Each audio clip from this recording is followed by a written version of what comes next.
E aí galera do Me Salva, bem-vindos a mais uma aula sobre transformadas de Laplace. Então, até aqui nós já calculamos a transformada de algumas funções, né? Mas nós nunca nos preocupamos em discutir para quais funções existe uma transformada. E é exatamente isso que nós vamos fazer na aula de hoje. Ou seja, dada uma função f de t, será que existe uma transformada de Laplace para essa função? Olha, isso equivale a perguntar o seguinte, né? Se essa integral aqui, que é a fórmula da transformada de Laplace, se essa integral ela existe e se ela converge. Porque se nós calcularmos ela tender, né, essa integral tender a mais ou menos infinito, não é um resultado que nós possamos explorar, tá? Não é um resultado que nos interessa.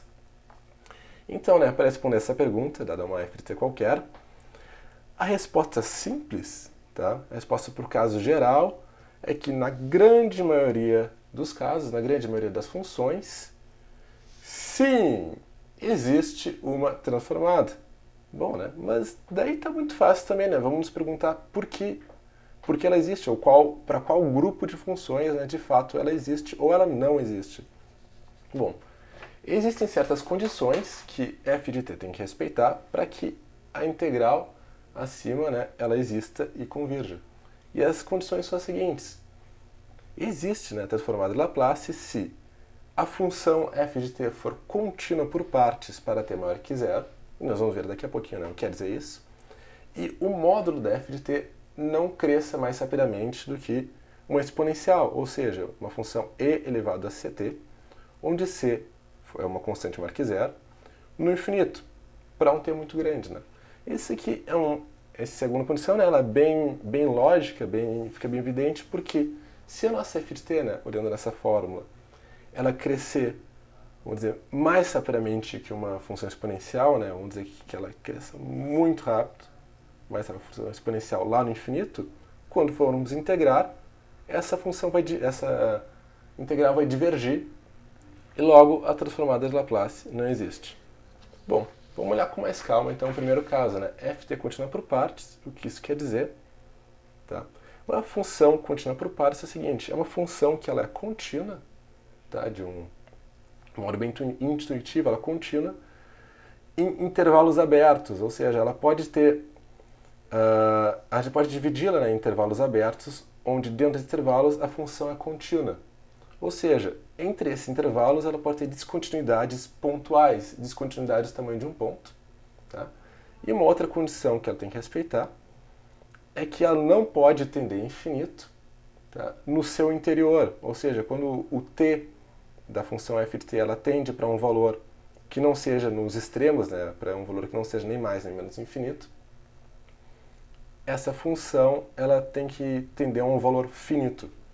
E vamos ver alguns exemplos para deixar isso aqui mais claro. Por exemplo, a função f de t igual a t. Nós sabemos que é uma função, bom, bem simples de desenhar, né? É uma função, mais ou menos isso, é uma função contínua. Ou seja, se ela é contínua, também é contínua por partes, né? A gente pode pegar o intervalo que a gente quiser aqui, dividir em quantos intervalos quisermos, e ela continuará sendo contínua.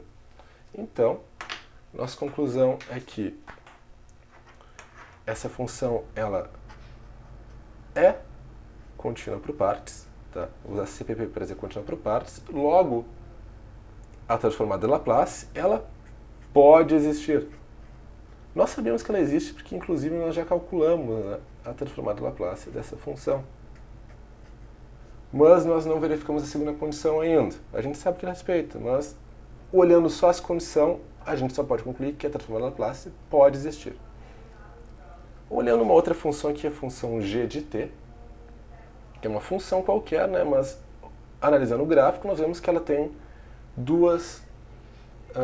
dois pontos de descontinuidade, ou seja, ela tem um salto nesse ponto, ela passa de um valor para outro, e aqui ela realiza, na verdade, dois saltos, né, passa de um valor aqui em cima para um outro valor intermediário e depois salta para zero de novo. Olha, eu não preciso saber qual é a equação dessa função, eu só sei que ela pode ser dividida, né, em intervalos aqui, vejamos, onde ela é contínua, tá, à exceção de descontinuidades pontuais, como a gente viu aqui em cima, né? Logo, ela se encaixa na nossa definição de contínua por partes. Eu vou dizer que ela é contínua por partes. E da mesma forma, né, a transformada de Laplace pode existir. Outro caso, então, é uma função que a descontinuidade não seja apenas um ponto. Aqui, né, nesse caso, a gente tem uma função que nós temos uma descontinuidade que é todo um intervalo. Ela é contínua fora, né, dessa descontinuidade, mas por causa disso, né, como a descontinuidade não é pontual, é maior do que um ponto, ela não é contínua por partes. Logo, a transformada de Laplace não existe. Isso aqui também é bem evidente, né, gente? Porque a transformada de Laplace nada mais é do que uma integral. E se eu tentar integrar essa função de zero a mais infinito, né, não vai ter como integrar nesse pedaço, porque a função não está definida ali. Tá certo? Não tem como integrar esse intervalo da função. Olhando um caso mais peculiar, né, nós temos a seguinte função, propõe a função 1 dividido por t sobre 2, que ela é aproximada assim, né? Aproximadamente assim. Nos extremos, ou seja, t igual a menos ou mais infinito, ela tende a zero, mas aqui no ponto igual a 2, ela tem uma descontinuidade que também é só num ponto, é uma descontinuidade pontual, mas que está tendendo a mais e a menos infinito, né? E isso não pode. Nossa definição de contínua por partes, a função ela não pode tender a mais ou menos infinito no seu interior. Apenas pode tender a mais ou menos infinito se o próprio t ele está tendendo a infinito, como é o caso de f de t igual a t. Então nós vamos dizer que essa função ela não é contínua por partes. Logo, a sua transformada em Laplace não existe e também, né, isso fica evidente porque se tentarmos integrar essa função, vamos integrar essa área aqui, é claro que essa área ela só está aumentando. Quanto mais se aproxima de 2, qualquer um dos lados, essa área aumenta até que ela vai chegar a infinito. Bom, então já analisamos com mais calma a primeira condição, né, ft continuando por partes. Vamos olhar a próxima. A segunda condição que diz que a função, o módulo da função t não cresce mais rapidamente do que uma função exponencial. Tá? Olha, esse é o caso para a maioria das funções lineares, trigonométricas, quadráticas, todas elas crescem mais lentamente do que uma exponencial. Tá? Mas a gente pode pensar em alguma função que cresça mais rapidamente, como por exemplo, aqui, um exemplo clássico é a função e na t ao quadrado. Essa função aqui está crescendo mais rápido do que uma função e vezes ct, não importa a menos constante. Tá? Se a gente pegar um t grande o suficiente, essa função vai estar crescendo mais rápido. Ela é uma ordem superior à ordem dessa função.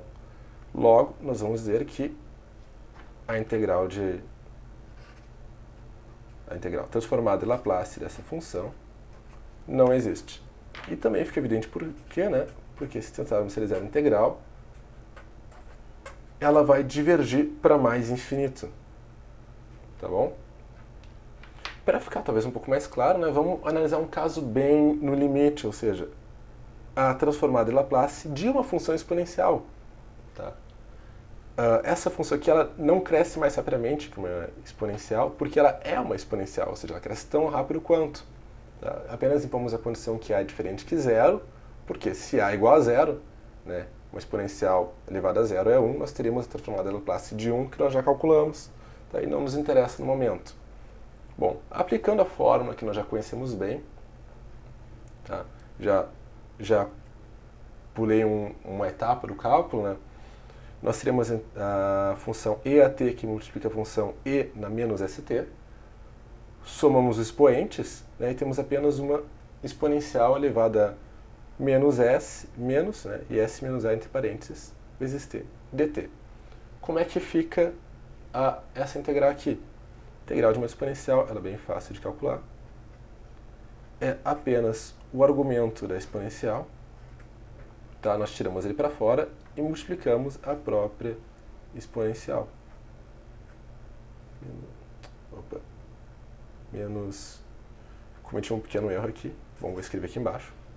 Isso aqui é igual a menos 1 sobre S menos A vezes a exponencial menos S menos A vezes T. Isso calculado nos limites, né, t tendendo a infinito e t igual a zero. Abrindo isso aqui um pouco, né, vamos tirar esse termo para fora, S menos A, abrimos colchetes, tomamos o limite quando t tende a infinito dessa exponencial. T menos o quê? Isso que calcular em zero é muito fácil, tá? Já fez antes, uma exponencial elevada em zero dá sempre 1. Ok. Então, aqui está o grande detalhe, né, dessa transformada, nesse expoente. Porque a partir daqui surgem dois casos distintos. No caso que nós temos S maior que A, tá bom? Quando S for maior que A, essa subtração dá positiva, temos um menos aqui fora, logo esse expoente todo fica negativo. E uma função, né, exponencial decrescente que tende com o t tendendo a mais infinito, nós já vimos que ela vai tender a zero. Tá? Porém, se S for menor que A, nesse caso, esse expoente aqui, ele vai dar positivo, tá certo? E nós teremos uma exponencial crescente. E quando t tende a infinito, a exponencial também tende a infinito. E isso aqui diverge. Ou seja, não tem como fazer essa conta. Essa é a integral, né, transformada em Laplace da exponencial, está divergindo. É um resultado que não nos interessa. Tá? Então vamos pegar o resultado que converge. Vamos pegar a condição S menor que A. Nesse caso, nós temos o quê? Menos 1 sobre S menos A vezes 0 menos 1. Os menos 1 se cortam e ficamos com a seguinte resposta. Transformada de Laplace da exponencial, que é na AT, é igual a 1 sobre S menos A. Para a condição S maior do que A. Tá bom? Normalmente, nós sempre temos a condição S maior que zero, né? Aqui nós adicionamos a condição S maior que A. Acabamos então a aula com um resultado bem importante, né? Que é transformar Laplace de uma exponencial. Tá certo? Eu agradeço pela atenção de vocês e até a próxima aula.